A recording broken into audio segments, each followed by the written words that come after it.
সকালের ব্রেকফাস্টে ঝটফট বানিয়ে ফেলুন এই ওটস চিটা, যেটা স্বাস্থ্য এবং স্বাদে দুটোতেই ভরপুর। তার জন্য 1 কাপ মতো ওটস মিক্সার গ্রাইন্ডারে গুঁড়ো করে নিলাম এবং একটা গাজর গ্রেট করে নিচ্ছি।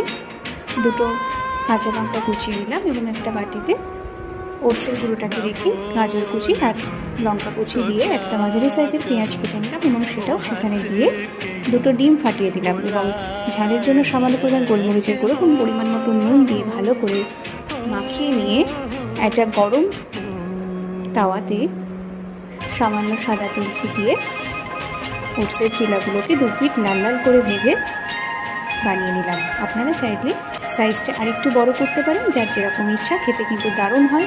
সকালের ব্রেকফাস্টের জন্য ভীষণভাবে আইডিয়াল একটা রেসিপি। এইরকম হেলদি রেসিপি জানতে হলে আমার চ্যানেলটিকে সাবস্ক্রাইব করতে একদম ভুলবেন না। Thank you.